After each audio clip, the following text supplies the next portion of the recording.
Good day to you and welcome to another Paddocks Club video tutorial. Today I want to give you 3 follow-ups to last week's video tutorial on our meeting with the Chief Ombud and Chief Financial Officer together with the Community Schemes Ombuds Service Board Chairman.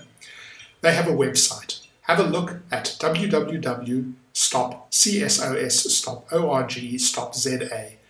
On that site they give the address in Santon, that's 63 Weirder Road East, Weirder Valley, Santon, and they give a PO Box address also, 98 The Woodlands, 2081.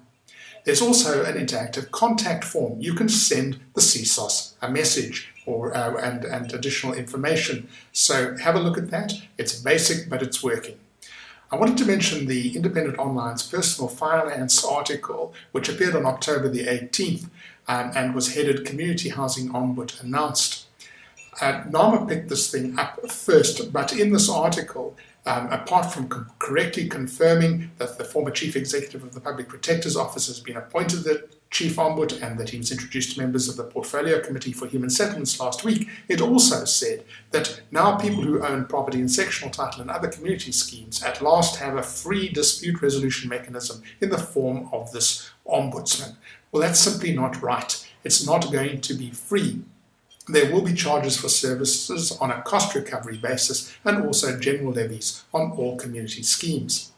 In Paddocks Club, Val asked whether Paddocks will be publishing a booklet on the CSOS, rather like the survival manuals, or she asked, is it early days? Well, we do plan to write a book on the CSOS, but yes, again, it is in fact early days. The next step in the process will be for the regulations under the CSOS and STSM Act to be finalised and promulgated. Then a much fuller picture will emerge. This new executive CSOS team needs to read itself into the draft regulations prepared for the DHS. They must finalise them and then have them approved by Parliament. When the Act and regulations that are published, then of course we will teach, write, lecture, do whatever we can to make people understand these laws.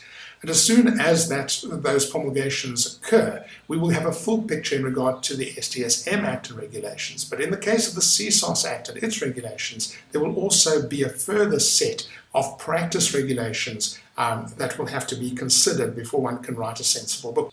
So after the CSOS Act and regulations are promulgated, the service will still need to complete its operationalization process, i.e. they need to get up and running and establish working procedures, practice directives, etc. before we can write a sensible book on its operation. We look forward to it. Thank you for joining me, and if you have any questions, let's deal with them in the discussion forum.